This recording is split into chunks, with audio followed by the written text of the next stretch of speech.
Gas दाबायला लाईटीची गरज नाही आपल्याला. भारत माता की जय, भारत माता की जय. डॉक्टर बाबासाहेब आंबेडकरांचा लोकशाहीर अण्णाभाऊ साठे साहेबांचा, क्रांतीवीर लहुजी साळवे साहेबांचा, छत्रपती शिवाजी महाराजांचा महाराष्ट्र. या महाराष्ट्रामध्ये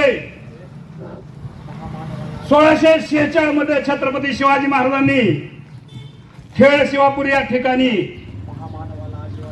छोटस गाव आहे, त्या गावामधील पाटील होता, त्या पाटलाचे हातपाय तोडले आणि चावडी समोर त्याला आणून ठेवलं जात होतं. असा अन्याय महाराष्ट्रात कधी होणार नाही यासाठी त्यांनी छत्रपती शिवाजी महाराजांनी 16व्या वर्षी हे दाखवून दिलं होतं. अन्यायाच्या विरोधात काय शिक्षा असते ती. या देवेंद्र फडणवीस साहेब असतील, गृहमंत्री असतील, मुख्यमंत्री गृहमंत्री असतील, पोलीस प्रशासन असेल, माझी विनंती आहे तुम्हाला, ज्या भगिनीची गोळ्या झाडून केली त्या भगिनीला गोळी मारत असताना जवळून गोळी मारली. तिच्या गोळी मारताना जवळून गोळी मारली, गोळीची काजळी आहे त्या हातावरती, हात लांबून गोळी मारली असतात तर तिनं डोक्याला हात लावला नसता, जवळून गोळी मारली. म्हणजे हे जाणून बुजून हा मातंग समाज दिन दुबळा आहे, काय करत नाही आपल्याला, गोळी मार कुत्र्या मांजरासारखा आपल्याला गोळ्या गायला लागलेत बांधून. आपण मी तुम्हाला भाषण करत नाही पण थोडक्यात सांगतो, जे जे गाजलेत का नाही सध्या, सुकुमार कांबळे असतील, मच्छिंद्र सकटे सर असतील, अजिंक्य चांदणे असतील, जे जे पुढारी आहेत त्या पुढाऱ्यांनी पाठपुरावा करून, मुख्यमंत्री असतील, आझाद मैदान असेल, त्या पाठपुराव्याला हजारो लोक घेऊन जसं अळबकडेला तुम्ही बसताय त्या पद्धतीनं पाठपुरावा करायचा. नाहीतर घरात घुसून गोळ्या घालायची वेळ आपल्यावर आली. ज्या ठिकाणी घरात गोळ्या घालून मारण्याची वेळ झाली, उषाताई साठेला मारलं, अतिशय कलंकित गोष्ट आहे. क्रांती पिता लहुजी साळवे 1648च्या दरम्यान, हे हरामखोर पेशव्यांनो याद राखा, सावित्रीमाईच्या फुलेच्या केसाला धक्का लागला तर. त्यामुळं आपण आज शिक्षण घेतोय. क्रांतीवीर लहुजी साळवेंचं हे वाक्य आहे, आठवणीत ठेवा. अण्णाभाऊ साठे शाहिरीच्या माध्यमातून प्रत्येक ठिकाणी पोवाडा गाऊन, शाहीर नसते तर मला सांगायचं, शाहीर नसते तर मुंबई सुद्धा आपल्या ताब्यात गेली असती. शाहीर साहित्यरत्न अण्णाभाऊ साठे साहेब हे अक्षरशः इंग्रजांच्या विरोधात काम करत होते. 47ला भारत स्वतंत्र झाला, नंतर बाळासाहेब खैर 1950ला मुख्यमंत्री झाले आणि त्यांनी सुद्धा अण्णाभाऊला रशियाला, फ्रान्सला जाण्याचं रोखलं. असा अन्याय त्यावेळेस पासून आहे. जन्म मागाला झाला की इंग्रजांनी तर कपाळावरती शिक्का मारून ठेवायचा गुन्हेगार जातमधून. हे कधी बंद होणार आहे? मातंग बंद होणार. तमाम मातंग बांधवांना सांगतो, तुम्ही अबकडे संघटना काढताय, 3000 लोक संघटना आहेत. लहुजी साळवेंच्या 1300 संघटना आहेत आणि अण्णाभाऊ साठे साहेबांच्या 1700-1800 संघटना आहेत. 1800 संघटना आहेत. त्या संघटना आता झोपल्यात काय?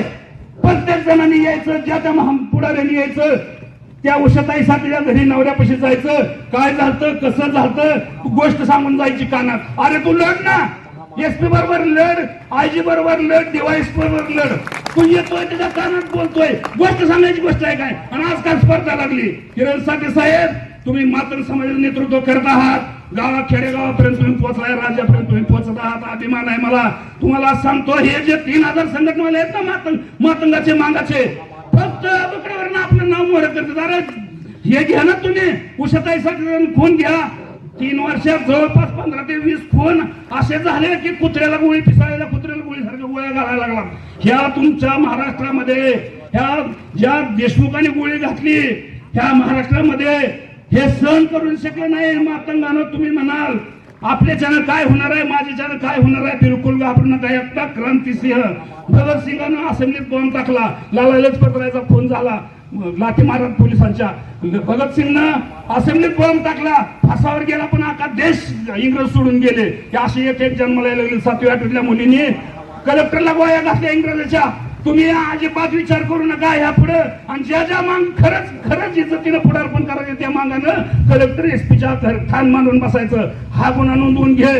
आणि देशमुख कुटुंबाचं शिड्यार मोबाईल शिड्यार पोलिसांनी चेक करायचं. त्या शिडीआर मध्ये सगळं निघून जाईल. त्याच्या घरातले सीसी कॅमेरे आहेत, त्या सीसी कॅमेरे मध्ये घरातून रिव्हॉल्वर कोण घेऊन गेलं. पण पोलीस बांधवाला माहित नाही काय, ज्या तालुक्यामध्ये ज्याचं रिव्हॉल्वर आहे त्याची नोंद पोलीस स्टेशनला असते आणि पोलीस ते परवा एक पोलीस अधिकारी सांगतात आम्ही कलेक्टरला पाठवले त्याचे कागदपत्र कोणाच्या नावावर आहे का. हे बालिशपणा सोडून द्या. पोलीस अधिकाऱ्यांनी हे असं शब्द वापरायचे नाहीत. अहो आम्ही आता मरायला तयार झालोय.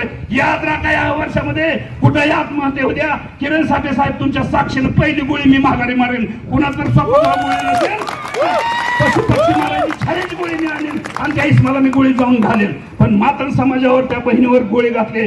कुणी म्हणतंय कुत्र्याला पिसाळलेला कुत्र्याला मारताना मारलं. कुणी म्हणतंय रानात स्वच्छ करतो. स्वच्छ करायची जागा आहे काय. अरे हरण करता 3 फुटावरून तिला गोळी मारली. 3 फुटावरून त्या रिव्हॉल्वरची जी गोळी आहे ना त्या हातावर काजळी दिसते त्या रिव्हॉल्वरची. आम्हाला तुम्ही वेड्यात काढू नका. आणि सहजासहजी पोलीस बांधवावर एक आरोप होतोय पैशात मॅनेज होतील. पोलीस बांधवाला काम पुढारी करू देत नाहीत. पुढाऱ्यांनी त्याच्या आया बहिणी सुद्धा नीट संपवून ठेवावं. त्यात कुणाला शिकवू नये का त्याच्यामध्ये शिरू नये. कुणाला तर मी आहे तुझ्या माग बघू पुढल्या पुढं लय नसतंय लय आगाव आहे तर काढ त्याचा काटा मी आहे. ही पुढाऱ्यांनी वापरू नये. तुझा भावानी शपथ सांगतो लयाला लागतील असे पुढारी. गोरगरीब मातंगावर अन्याय करणारे पुढारी याद राखा. यापुढं महाराष्ट्रातल्या तमाम मांगाच्या पुढाऱ्याला सांगतो 3000 लोक तिथं मुंबईत तिथं गेले काहीतरी मागण्या करायला. अरे उशतायचं मागणं मागा. नुसता एसपीला आणि आयजीला तुम्ही धरून ठेवा. आमचा ही न्याय दिन एवढ्या आमचा तपास करून पुरवणीतल्या मागण्या पूर्ण कर. त्या बिचाऱ्यावर त्या उशासाठी नवऱ्याला जाऊन पोलिसांना जमलिंग करते. त्याला थोडं विचारायचं काहीतरी अरे तो काय पत्नी आहे काय ती तसं बोलला म्हणून आम्ही असं नेलं. आणि प्रत्येकाला एक डीवायएसपी एसपी सांगायचं. कुणाला फोन आहे किरणसाठी बोलतात बोला की साहेबांनी सांगायचं करत आणले त्याला शिक्षा लागेल. पण तो बघितलं माझ्या